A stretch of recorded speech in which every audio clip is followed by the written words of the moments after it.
Well, welcome everybody. On behalf of American Purpose and our editor-in-chief, Jeff Gedman, I'd like to welcome you all. I'm so pleased that Jenna Silber Storey and Ben Storey, both professors at Furman University, have made time to be with us today, and thanks to all of you for making time as well.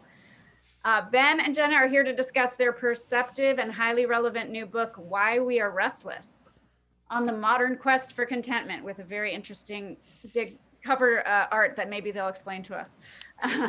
The book has a very big and impressive aim, which seeks to look at the good life and our understanding of happiness and how it connects to our political moment, specifically doubts being expressed about classical liberalism.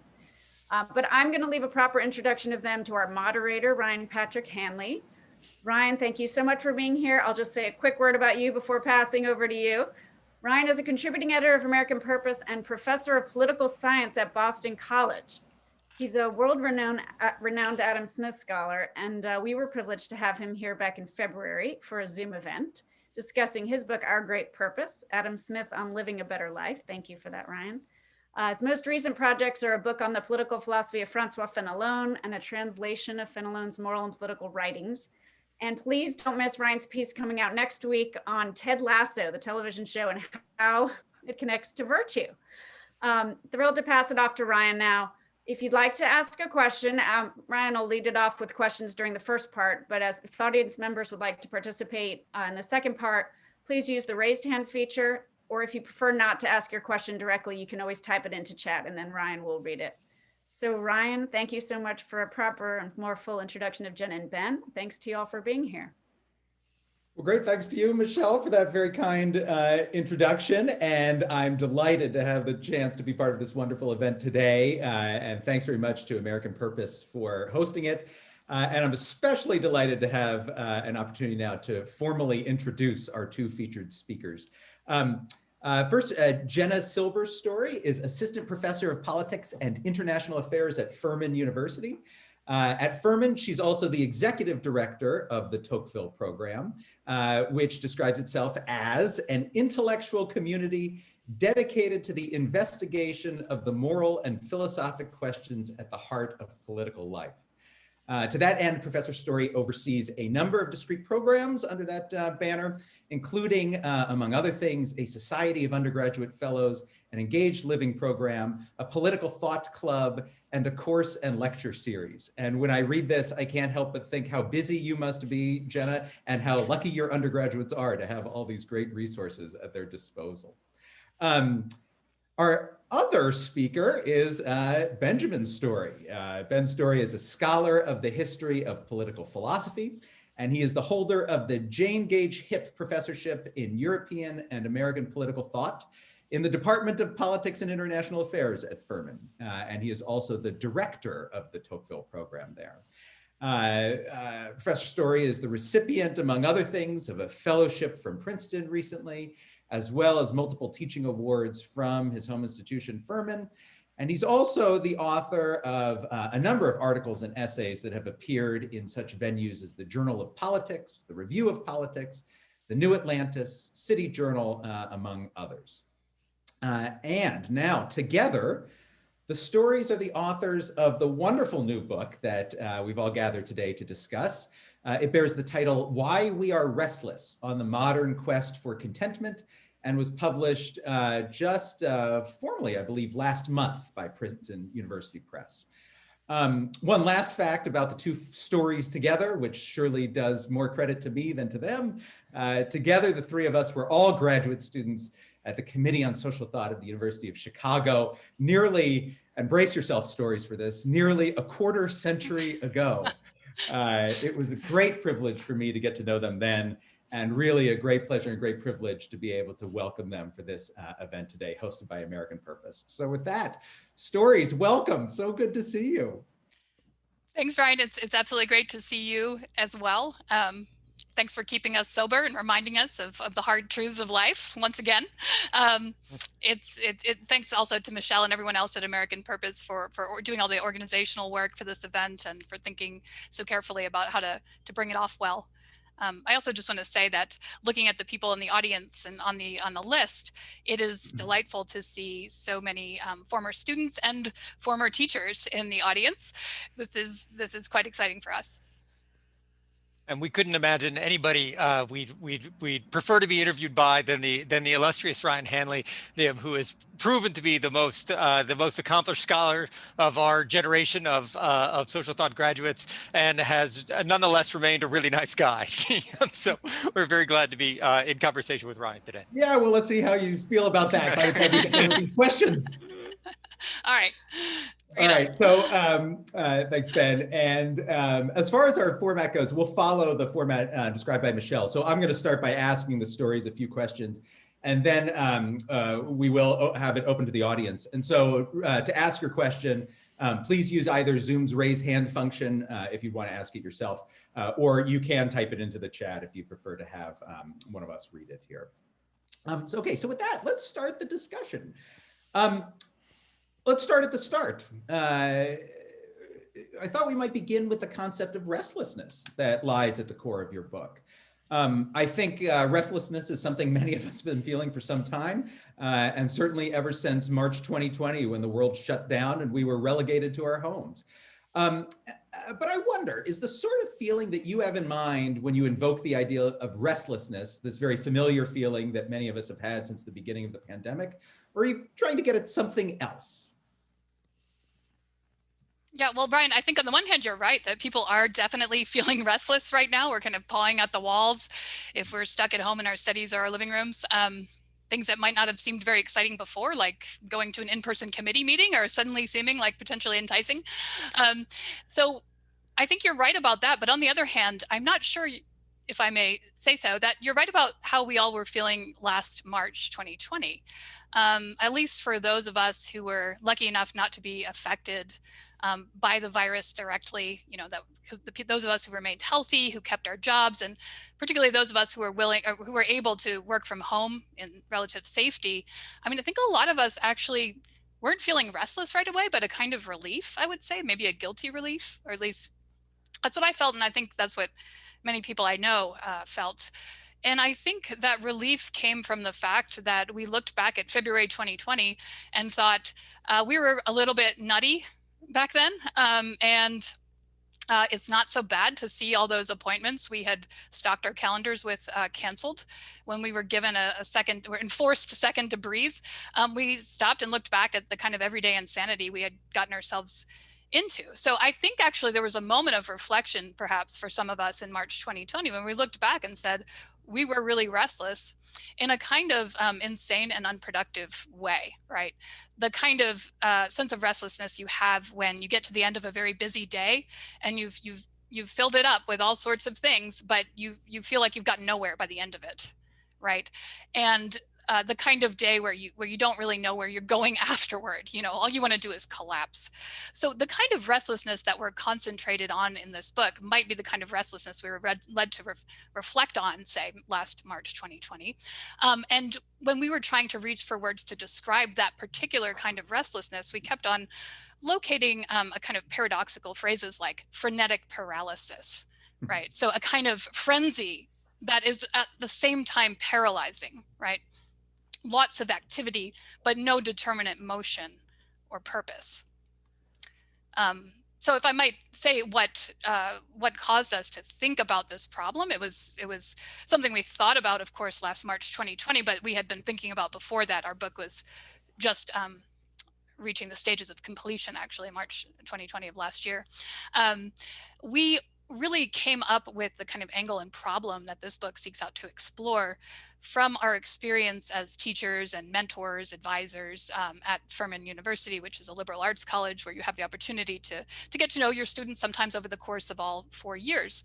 And we were really troubled by the fact that both of us had found ourselves too many times sitting with a student in usually, say, fall of their senior year, and watching them kind of melt down, right?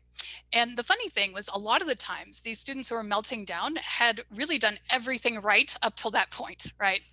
They were people that had taken the advice of our college to heart. We have a kind of general education requirement system that has them taking classes all over the place, and these students had taken those seriously, not like a checklist, but like, let's really do it. Let's really explore these different fields. And they had done really well in all of these fields. They had, very high GPAs.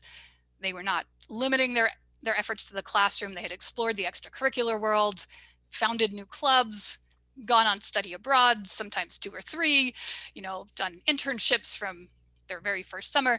So they had done absolutely everything we asked of them, maybe only a little better. And nonetheless, they were not prepared to go forth and think well about life. And they started to sound kind of crazy. They'd always been sort of alternating between maybe a more professional path, like a law school right away, or maybe graduate school. And this was kind of an intelligible sort of realm to wonder about. But then they would start thinking, well, I don't know, maybe I want to be an elementary school teacher. And be like, that's a wonderful way of life. Or maybe I want to go farm. Maybe I would never to read a book again. And we're like, this is crazy. Like something is not going right here, right? And we came to think that, particularly because it was the students who were doing so well at what we asked them to do, but we could really see it in lots of people, but particularly because we could see it in them, we think there's something wrong about the way we're training them to think about their lives and what might make them happy, what might give them purpose. And that is what we started to think about. Let me quickly say, this is not a Furman problem at all. In fact, we saw in our teaching in the summer, we teach for the Hertog program, and other programs like that bring together, wonderful programs that bring together some of the very best students from across the country. And we saw this same problem reverberating in their lives. And when we started to really think about the problem, we saw it in our own lives as well, which is where it got really interesting and humbling. And we thought, we've got to get a hold of this. The connection to the authors that we talked about here, I think maybe initially was a connection to Tocqueville, because we had each been interested in Tocqueville and had been reading him since our separate undergraduate careers.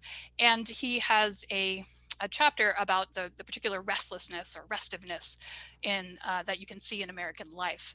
So we sort of started this scholarly project from a pedagogical problem, or even what became a personal problem, but articulated the scholarship initially from the point of view, I would say, potentially of Tocqueville. And we got to see that Tocqueville wasn't making this kind of observation just because he was a brilliant observer, even though he was, but he had a whole history of reading, in French thought kind of under his belt that allowed him to see Americans in this particular way. Great. And I have to say, I'm a great admirer, apropos of what you just said, of especially your introduction to the book, where you describe the experience of one of these seniors who's done everything right, the organization kid now looking forward to the rest of life. And I was immediately gripped, and I think that many people who have spent time on college campuses will have that experience reading your book. Let's go a little bit further then with this. That was a very helpful definition of restlessness. And I like especially your language, Jenna, of frenetic paralysis. And it reminds those of us who study the history of political philosophy, the joyless pursuit of joy. But you also use another similar term that does a lot of heavy lifting in the book. And that's the concept of imminent contentment. And I should say that's imminent with an A, not a second I. It would be a very different thing if it was imminent contentment, I suppose. But maybe you could say a few words about this central concept in the book. What is imminent contentment, and what's its relationship to this problem of restlessness that you're diagnosing? Well, thanks for the question, Ryan. Imminent contentment is a coinage of is a term of our own coinage. It's a large abstraction, and we use it to refer primarily to a phenomenon that we see typified by the thought of Michel de Montaigne, the first author that we treat in this book. And I think the best way to explain it is to describe a little bit of Montaigne's life and the purpose of his thought. So as many of you may know, Montaigne lived in the 16th century in France. He lived in the midst of France's wars of religion, which dominated the last 30 years of his life. And the wars of religion presented Montaigne with the central preoccupation of his intellectual and moral existence. And so Montaigne looked around at a world of people who were willing to have their neighbors burned alive over differences of opinion about the meaning of a pronoun. And this was the problem at the forefront of his thought, the problem of fanaticism. And so Montaigne's way of dealing with the problem of fanaticism is to offer us a kind of manifesto in favor of philosophic skepticism and the description of a life lived in the light of that skepticism that doesn't look like a life that is haunted by doubt or paralyzed, but looks like a deeply satisfying life. So Montaigne focuses on the old philosophic question of the summum bonum, the highest good. And he says people have been trying to answer the question of the highest good for centuries. The philosophers, he sorts them following an old tradition into 288 different schools of thought on the question of the highest good. He says there's no consensus about this.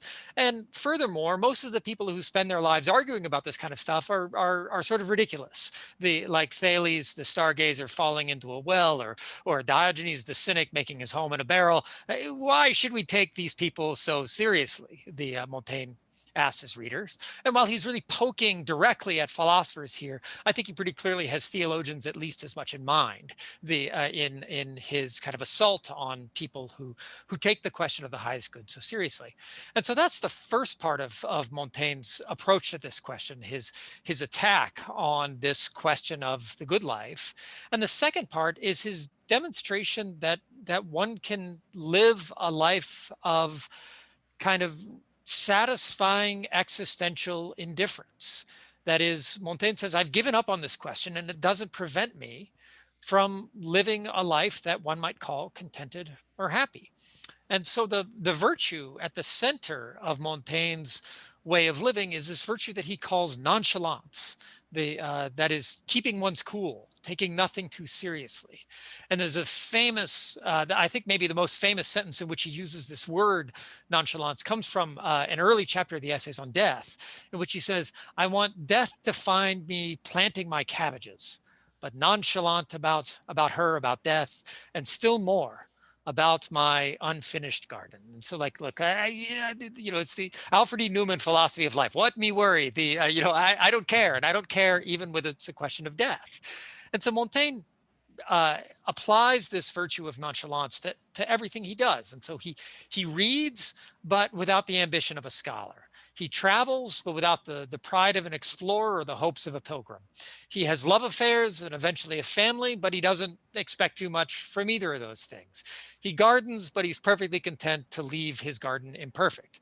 So not taking anything too seriously is the central virtue of the Montaigne way of life, and allows him to kind of, as we've come to put it lately, dabble his way to happiness. And so Montaigne wants to be moderate. He follows the ancient adage, nothing too much, but he softens it up with a kind of modern corollary, nothing too little.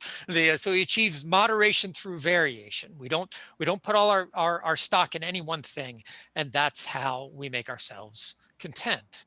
And so I think that's the first thing that we have in mind with this phrase, imminent contentment, is this attempt to make a life happy by sampling some of all of the good things that a human existence has to offer. And there's a great phrase from the 19th century literary critic Sainte-Beuve, in which he tries to capture what Montaigne is up to. He says that what Montaigne is all about is a demonstration that nature can be complete without grace. Nature complete without grace. This life can be enough for us if we know how to loyally enjoy the human condition, in Montaigne's own phrase. So that's the first thing we have in mind with imminent contentment. It changes in the thought of some other thinkers like Rousseau and Tocqueville. There's a different emphasis that we find in those people, but that emphasis that nature can be enough for us without grace, I think, is the central thrust. That's great. And that opens up some wonderful questions that I hope we get to as we come, especially to some of the other thinkers that you treat. And the book is structured, Ben has already mentioned Montaigne and Rousseau and Tocqueville, but there's also a very important chapter on Pascal, which we should talk about with grace having been put on the table. But let's go a step further, because I think many of us hearing your description of Montaigne, one response might be, well, that's great.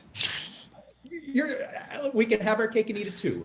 A little bit of this, a little bit of that, and there's a pleasant life to be had. It's the American dream. What's wrong with that? And so, of course, one of the things your book wants to say is there's something very considerably wrong with that. And that is not just grace, but also its lack of attention to, and now here's another term that does a lot of work in your book, transcendence. And so I wonder if you could say a few words about transcendence. And I know that many people on the call will have read their Charles Taylor, who you cite, and know the difference between the imminent and the transcendent. But I think transcendence is a really tough concept for a lot of us today. It's more something of the new agey sort of thing that we hear of, and it's not something philosophers often talk about. So why is transcendence important? What's wrong with imminent contentment that is indifferent to transcendence? And how do we restore, shall we say, an interest in transcendence in this world, a modern, secularized world? Can I say one thing about just the middle question, because I wanted to talk about how you might see Montaigneanism at work in our lives, our students' lives, in a way that doesn't actually result in the contentment that it claims to seek.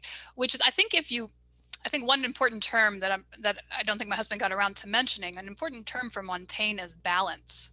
Right? He actually had a coin struck. It was striking a coin that you would, I don't know, what you would do with it at the time, but it was almost like having an avatar. It's like having, something that represents you to the public. And on that coin was he struck scales, right? So this idea of balance is really something that Montaigne promotes, and it's something, if you're attentive to that word, you'll hear it used all the time when people are talking about how they should get themselves out of a pickle, or how they should organize their lives better so as to achieve happiness. And when you see it actually working in someone's life, what it ends up doing is putting a lot of things on their plate, right? So if you're studying a lot, you're going to try to get balance by exercising more. Or if you are spending a lot of time with your friends, you might want to take some solitary walks or something like this, right? And what ends up happening is that you will overload your plate until it sort of comes crashing to the ground, right? Balance is sort of the opposite, I think, of doing something like ranking the goods, right? Saying that actually this is more important than that. So I'm going to devote my life primarily to one thing rather than another. We're very uneasy about ranking goods. We maybe don't think it can be done. We think it's kind of a purposeless endeavor. We might think it's slightly offensive to try. And so we seek balance, which is I think the method by which we try to seek imminent contentment. And so you might see, I'll say that one thing about transcendence and then let my husband speak about Pascal, but you might see transcendence as a kind of opposite of balance in the way that I've been speaking of, as the reach for something transcendent as the result of an effort to rank the goods. So yeah, I think that's a very nice starting point for the figure who is the most pointed representative of the pole of the transcendent in the book, who is, as Ryan already noted, Blaise Pascal. Pascal lives in the century after Michel de Montaigne. He lives among a class of people who have been deeply influenced by Montaigne, and they have this is the kind of new rising new haute bourgeoisie, a rising new kind of class that has fashioned for itself really aesthetically pleasing lives, in which they flirt and they discuss in the salon. They do a little bit of gambling. They do a little bit of hunting. They're broad-minded. They're curious about everything, and it all looks very nice. And we can imagine a lot of updated versions of those kinds of lives in our world. But I think what Montaigne sees, what Pascal sees in these lives of his contemporaries that are so influenced by the Montaignean way of seeing the world, is that it's all a succession of diversions. That is, they don't love the activities they're engaged in for their own sake. They love the activities they're engaged in because they help them get their minds off of themselves. And that is the true goal. So Pascal famously tells us that we can't sit alone in our rooms. And his question to us is why? And his answer to the question of why we can't sit alone in our rooms is because when we do, we face the enormous gap between what we want out of life and what we get out of life. What we want is life and happiness. What we get is death and suffering. What we want is knowledge of the ultimate source of things and how things work. And what we get is insuperable ignorance. And Pascal thinks that the Montaignian life is a running away from that knowledge of the vastness of our own desires. Montaigne describes it as an effort to circumscribe our longings.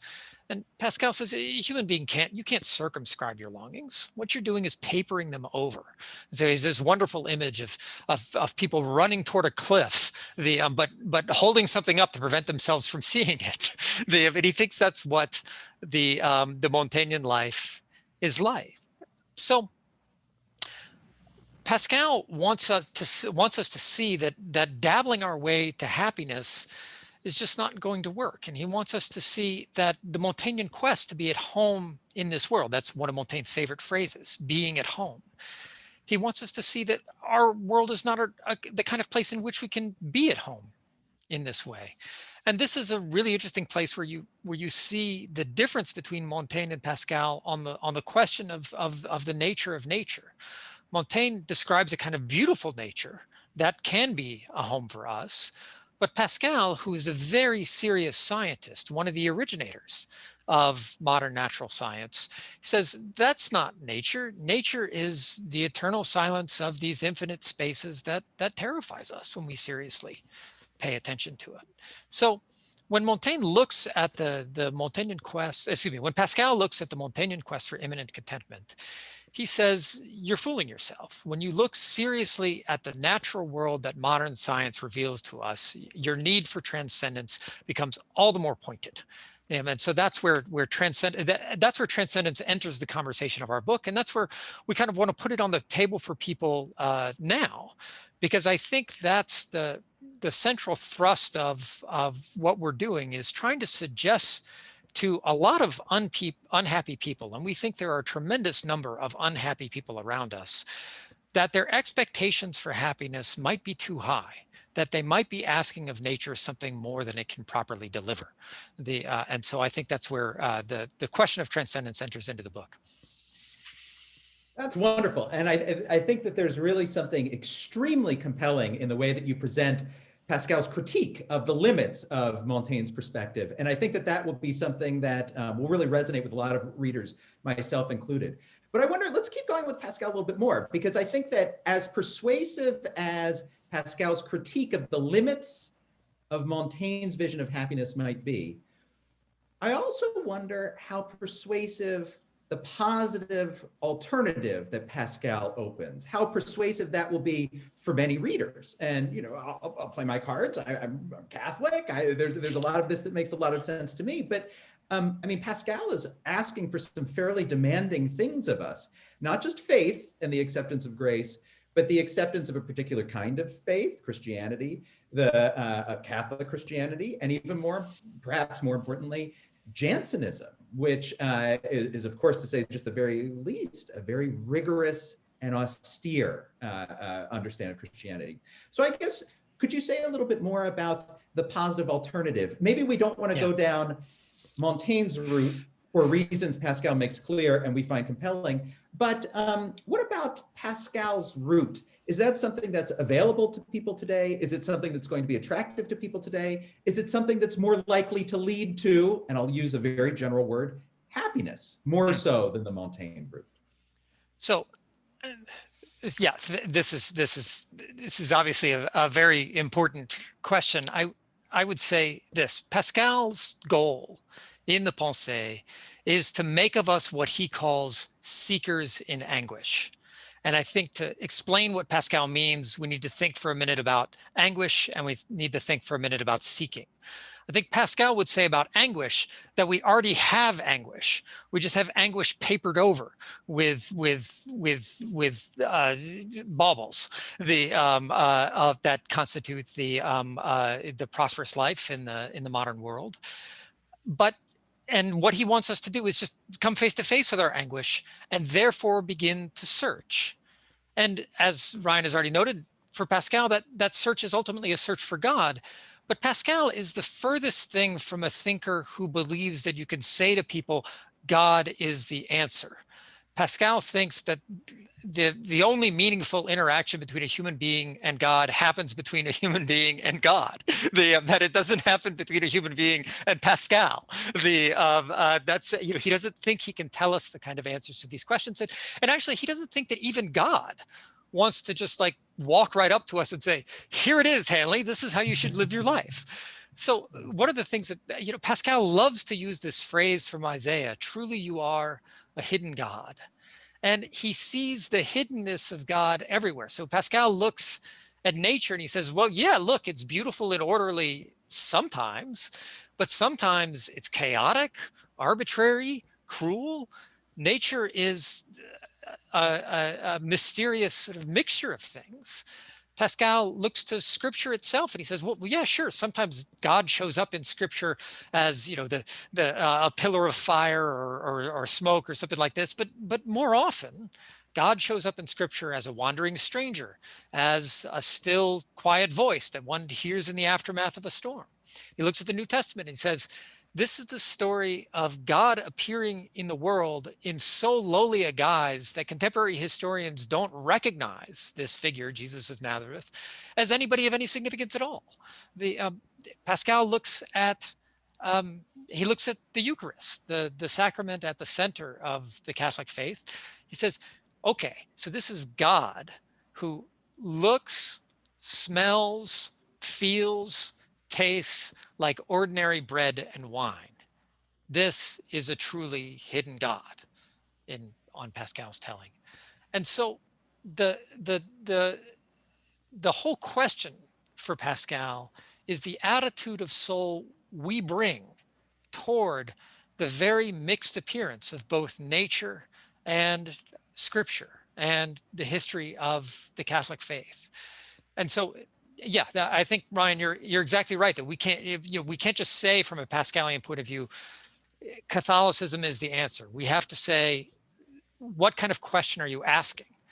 And if you're asking the right kind of question, well, then maybe you can find something in the resources of the church. I think it's really wonderfully put, and it underscores, I think, one of the great virtues of your book, and indeed the way you present Pascal, the idea that to some degree, one of the frustrations with the Montaigne sort of view of imminent contentment, as I take it from your argument, is that it's to some degree attenuated. It's an attenuated vision of the human soul, an attenuated vision of the phenomena of our universe. And that at the very least, one of the things Pascal does is open us up more broadly to all of these different phenomena. And I think that comes across really beautifully in the book. I'm keeping an eye on the time, and I noticed that we're at about halfway in. And so I want to make sure to open this up for audience members that may have questions. And again, if you can use your raised hand function, you'll be able to ask directly, and I'll simply recognize you, and then we'll have you put on your camera here. I see one question in already from Nicole Penn. And so Nicole, I wonder, let's give you the floor to pose away. Hi, everyone. Thank you so much for this marvelous discussion. You've also hi. For those who don't know, my name is Nicole Penn. I'm a program manager at the American Enterprise Institute in our Social, Cultural, and Constitutional Studies division. I'm also on the editorial board here at American Purpose. So this is such a rich conversation. I want to throw in another, Enlightenment era author who I think about a lot when I'm thinking about anxiety in the modern age, particularly amongst millennials. Voltaire. Candide was a very interesting book for me to read when I was in college. And one of the reasons is, Candide goes through all these fantastical, practically insane, adventures that really highlight the brokenness of the world. And yet at the end, there's this conclusion about, in spite of everything, all we can do is to cultivate our gardens. And I wonder if there isn't, what you guys think about this idea that maybe we're not appreciating how terrible things could be, and that contentment comes from sitting with an appreciation. So I'm doing my best to channel Yuval here. Gratitude.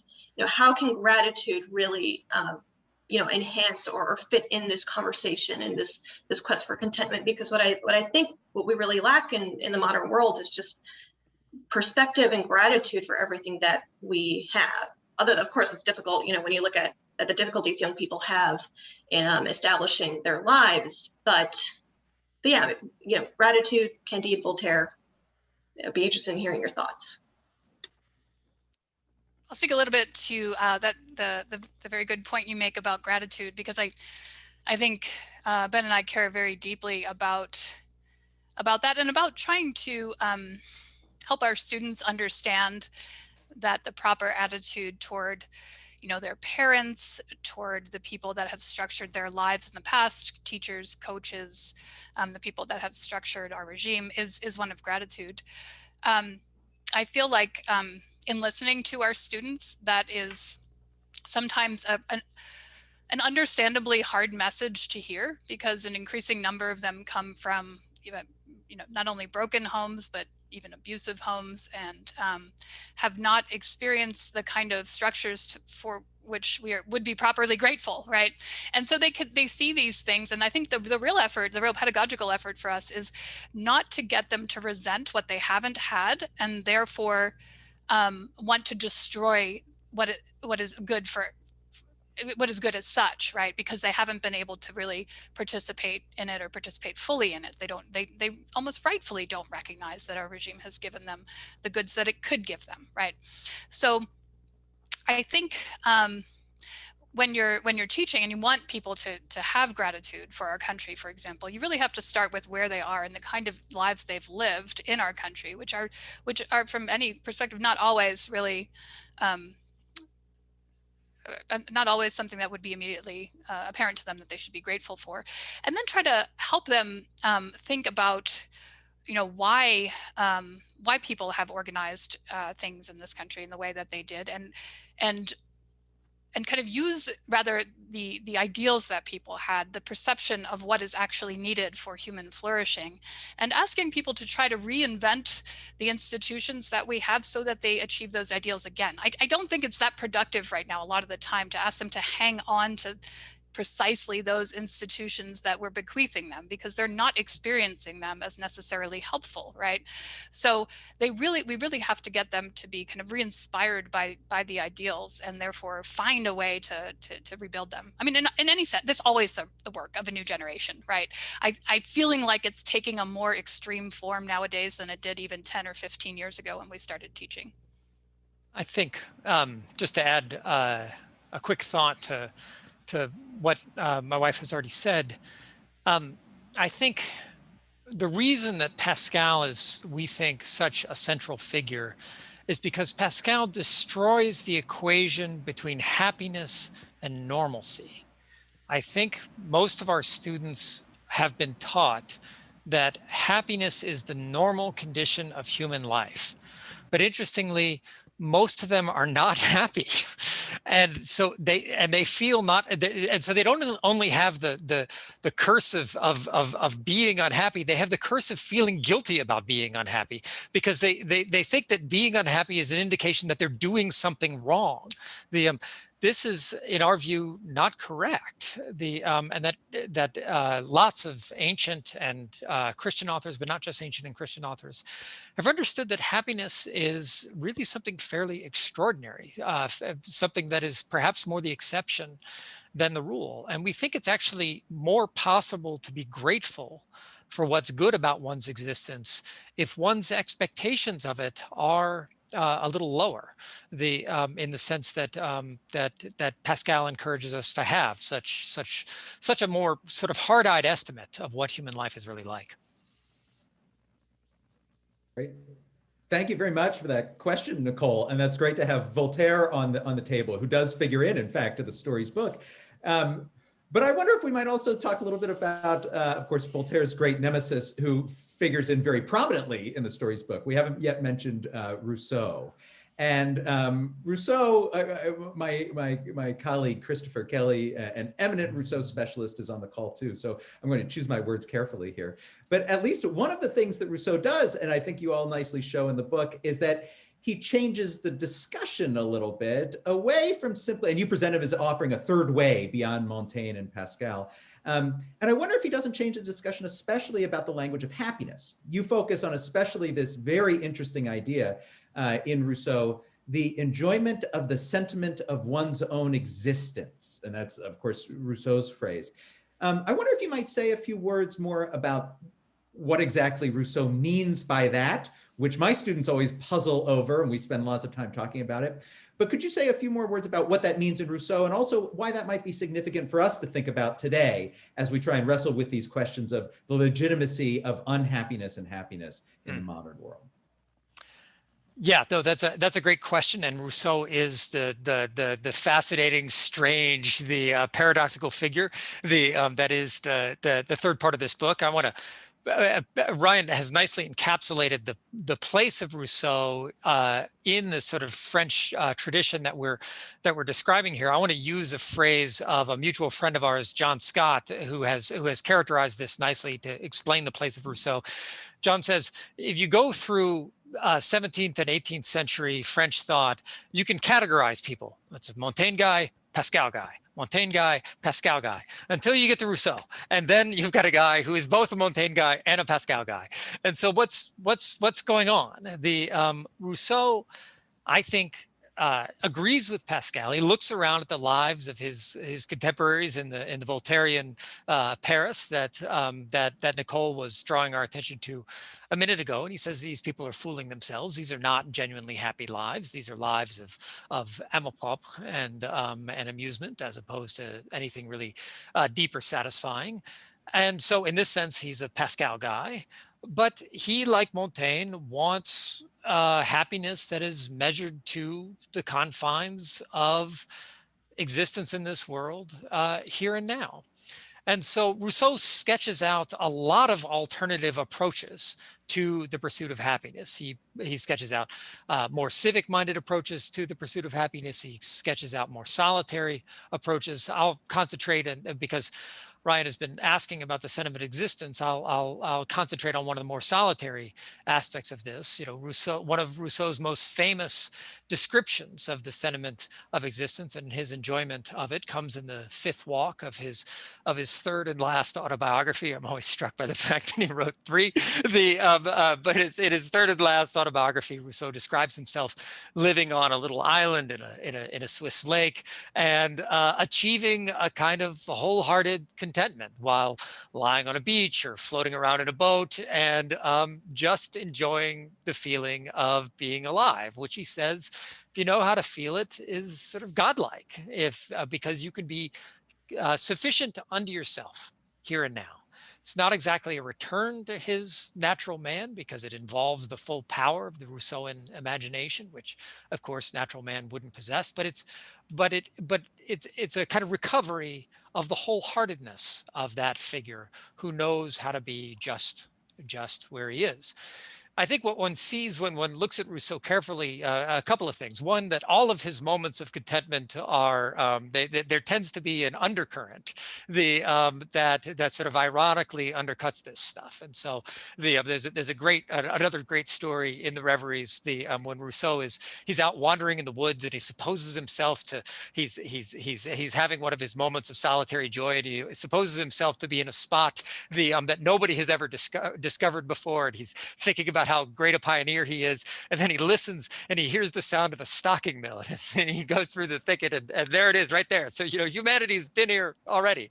Rousseau, he's constantly trying to find solitary contentment, but he's never completely alone, and that sense of his enduring dependency on other people, I think, complicates his pictures of solitary happiness. But the other, and I think deeper part of the Rousseauan picture, or the Rousseauan landscape that makes his quest for happiness ultimately deeply paradoxical, and I would say unsatisfying, is that Rousseau lays out this whole variety of options for us. You know, he celebrates the wholehearted citizens of Sparta and Geneva, but then he celebrates the equally wholehearted solitary of St. Peter's Island. And so where does the reader of the whole Rousseauan system end up? after encountering all this. Rousseau is concerned about the phenomena of bourgeois dividedness, but he makes both halves of that dividedness attractive to us. And so I think we end up more divided than we were when we started after an encounter with Rousseau, and more discontent about the fact of our dividedness. So in this sense, I think Rousseau has, while he's trying very hard to address the phenomena of modern unhappiness, I think he has the ultimate effect of deepening it. Wonderful, thank you. I'm happy to see we have a question from perhaps one of our mutual students at Hertog from years ago, Jacob Little. Jacob, do you have a question for our authors? Yeah, I think I'm kind of struck here with the assertion that we've got this Montaignian balance approach that's fundamentally unsatisfactory because it's a papering over of anguish, but also the kind of incapacity of the Pascalian approach to really do anything other than answer very specific questions for us. How do we stop then ourselves from kind of falling into hobbism, or I guess, like, to be more topical, Callicleanism, where we just kind of strive for power such that we can enable ourselves some sort of extraordinary happiness in the absence of an ordinary happiness? I think my first response to, well, at least the first part of your statement there, was I think you've got a little bit too quickly in rejecting, or, you know, in seeing through, both in seeing through Montaignianism and in seeing through Pascalianism. And I would have said that before. Even Ryan concluded maybe we don't want to go down Montaigne's route. I don't think it's that simple. I think that Montaigne's way of life is so much the default way of life for people in an American democracy that it's very hard to kind of root out of ourselves. And Tocqueville may be the best thinker for showing us that, for showing us the way in which our regime kind of embeds a Montaignian presuppositions in our quest for happiness. So I think, first of all, I would just say, like, slow down. I'm not sure that you've actually seen through Montaigne to the bottom. And I'm not really just speaking of you. I just think when we've written this book, we've seen how Montaignian we actually are. And we've kind of lived through each of these authors in succession. We spent a long time with them. And that none of these alternatives are, they're also so rich that it's hard to really fathom them, but some of them are sort of, particularly the Montaignian one, is really deeply in us, and it's hard to really wrap your head around, much less fully reject. And as I think my husband was saying, Pascal, in our view, understands that he cannot give you an answer. There isn't an answer embedded in his book. The point of Pascal is to set you on a quest to show you that most of the answers you've considered are inadequate to the immensity of your longings. So that's the function that Pascal has played for us. That's the function we try to make him play in our book. So I'd encourage you to read that very carefully before you come to that conclusion. And what was the Calliclean aspect? Ben, do you want to say something to that? I'll think about that one for a minute. Yeah, I think 2 points. One, I'll answer from a Pascalian point of view, and then Jenna, I'll encourage you to answer from a Tocquevillian point of view. But from a Pascalian point of view, the political life, Mr. Little, Mr. Little rather, that you seem to be thinking about.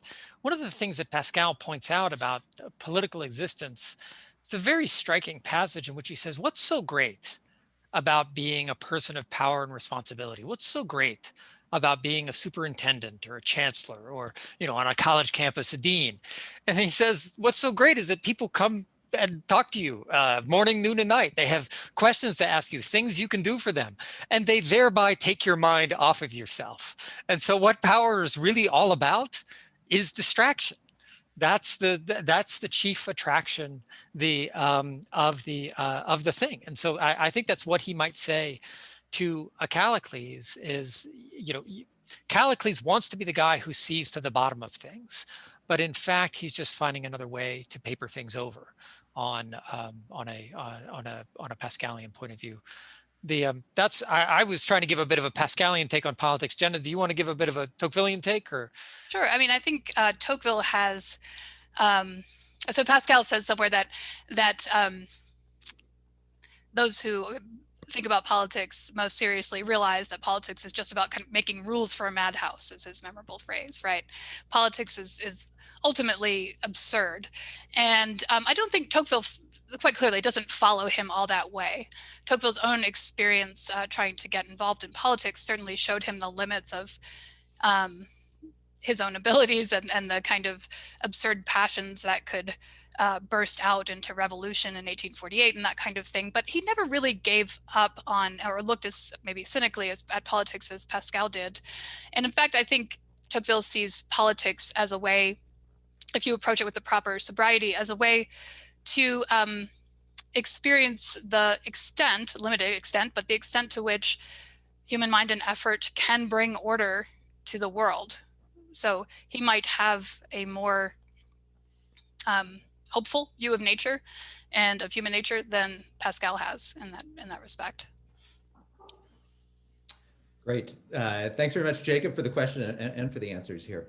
We have another hand in the virtual air here from Hugh Liebert. Hugh, are you there? Yes, I'm here. Hi, everyone. Ben and Jenna, congratulations on this fantastic book. It's so wonderful to hear you talk about it. It's really great. So you've been asked, what about Voltaire and what about Rousseau? And my question is basically, what about Plato? So I'm curious, where you're left after this wonderful work about the ancient philosophical version of the best life. I was struck just a second ago in particular by you're citing this comment of Pascal that when we think about the infinite spaces, we're open to revelation in a new kind of way. So where are you with Plato? Is there something about modern science about knowing the infinity of those spaces that privileges the kind of approaches you guys investigate?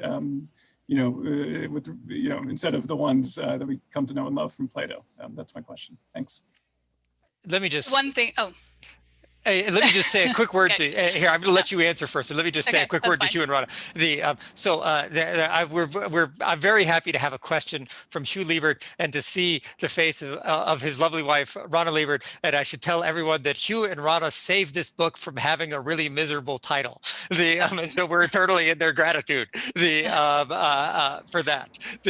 Now, I will let you actually tackle the substance.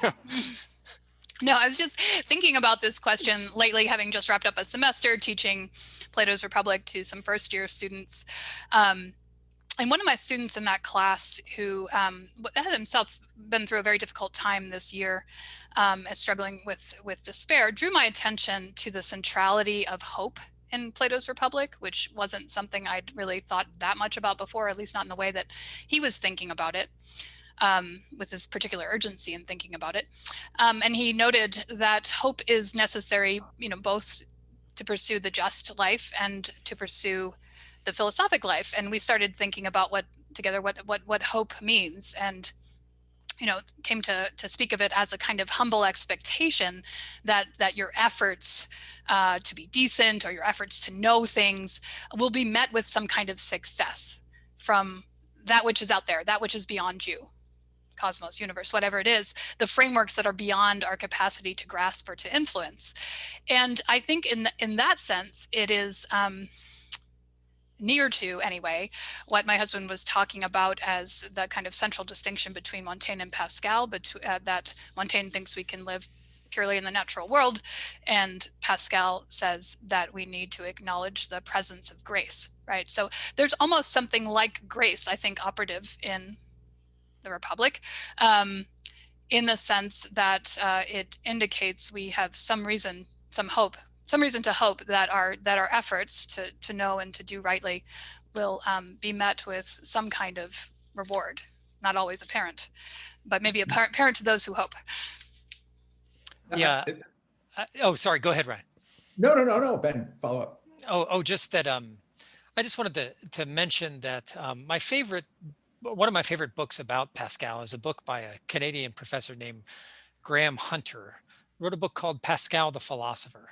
And what's really interesting about it is that he presents Pascal as a deeply Socratic figure who follows a kind of Socratic questioning all the way through the various schools of philosophy, and then continues down that line of questioning beyond the confines of philosophy itself. And so he doesn't give up philosophizing as he begins to entertain religious options. He believes that we need to entertain that kind of question to answer the questions that philosophy consists of. I see that we're coming close to the end of the hour, and I think I'd be remiss if I didn't ask a sort of question, a version of Hugh's question, good question, sort of where do things go from here? And sort of apropos of the way, Jenna, you just described that moving story of how your beleaguered student found something interesting in the Republic. I wonder what you hope for you readers, but especially young readers, to take away from your project. You know, we're at a time, obviously, with the challenges of liberalism, where there are a number of people that are hungry for something more and find that its thinness is dissatisfying. And as we know, this can sometimes lead people into some dark and very illiberal corners. And so one of the questions I have for you, especially since you framed this in terms of our contemporary critical moment with regard to liberalism, is where does your story lead, or where do you hope it leads? Does it lead to a productive reform of liberalism? Does it compel its rejection and replacement by something else? What do you hope that your students even would take away from the book? So this book, as you say, kind of concludes with a gesture toward talking about the political problems that we are experiencing, but it is not a book meant to fully address those problems. It's meant to address the problem that I think is at the basis of all social life, all political life, which is the question of how to live, right? But we are hoping to take our analysis of the political problems further in the next couple of years. But I think this book is a essential grounding point for that, because to figure out where we're going to go from here, we really have to get a clear sense of where we are, right? And in this book is meant to kind of probe and diagnose where we are in terms of our most personal quests. And I hope it will help us in terms of thinking about our political moment. I hope it'll help us be clear about the fact that liberalism is not terribly appealing to young people, to be honest. It is just not something that makes a lot of sense to them, in part because their lives, I think, have been made too restless and disorganized by a kind of Montaignian-like quest. This has fallen apart. This has made their lives, this has made their lives fall apart for them.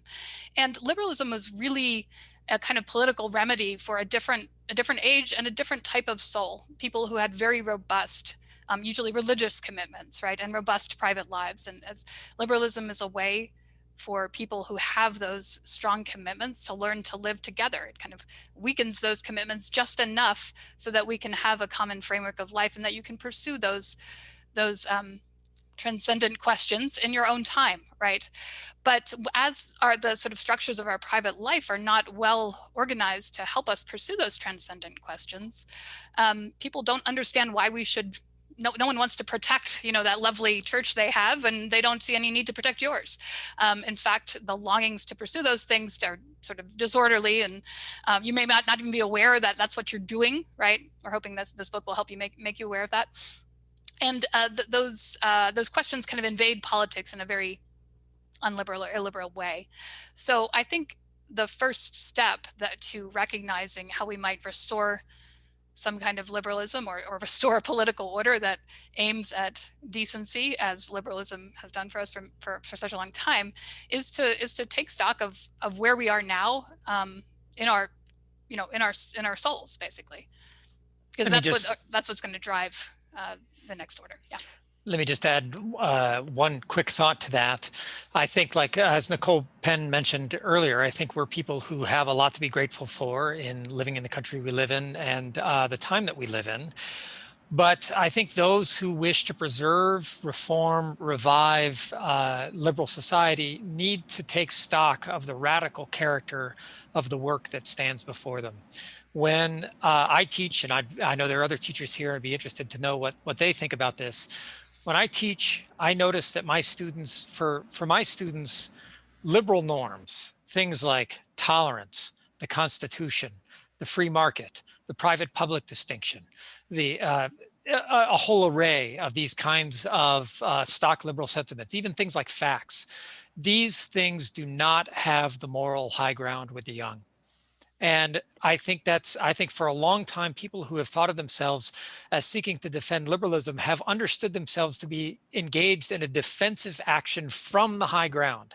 That is not possible anymore, at least not, I think, with the younger generation, because those things have lost their purchase with these people. And so the work we have to do is really profound. I happen to think that some of that work begins prior to the modern era. To put the point somewhat paradoxically, and this returns somewhat to Hugh Liebert's earlier comment, if you want people to start appreciating the Constitution and the Federalist Papers and Abraham Lincoln again, you might have to start by getting them to appreciate Plato and Aristotle and Augustine and Maimonides again. And that's a somewhat paradoxical way to think about this, but I think that goes to the heart of the question that Jenna was raising a moment ago about the need for order, stability, and something to conserve and be grateful for in one's private life. Wonderful. And a wonderful note to end on, an ambitious and large project that lies before us as educators. But I don't think we could be more grateful to Ben and Jenna for laying out some of the questions that are before us today. Would you join me then in a virtual hand to our fine authors, and a congratulations on a fine book. And thanks as well to American Purpose. I will turn it back over to our hosts here, Michelle and Jeff, to close out the proceedings. Thank you. Jeff, did you want me to close it out? Or do you have anything you want to add? Jenna and well, my gratitude, but you close this out, Michelle. Oh, okay. Jenna and Ben, that was absolutely fabulous. You have given us so much to think about. You've taken old voices and made them so directly relevant. Thank you so much. This is what we all look forward to, illumination and enlightenment on the current troubles and issues that we face today. And could you just kindly, in the last moment, tell us what the article is all about? I didn't draw that. I didn't draw that. I'm not talented enough. Actually, I've tried to replicate it, but I think what we were a little resistant to that cover at first because we spent a long time polishing the prose, and then to see a scribble on the front was a little bit of a shock. But I think the designer was brilliant, because I've heard from so many people, this is what my mind looks like. This is what my brain looks like. And I think she captured really well the confusion and kind of unhappiness inside the mind. So that makes perfect sense. Thank you so much as well to Ryan Hanley. Ryan, you were fabulous. You're the perfect person for this discussion. Thanks to you all. Thanks for everyone for coming. Thanks to everybody for coming. Hi, Dad. Thank you very much. Thanks, everybody. Thanks, Michelle, Ryan, Ben, Jenna. Thank you very much. Thanks, Jeff.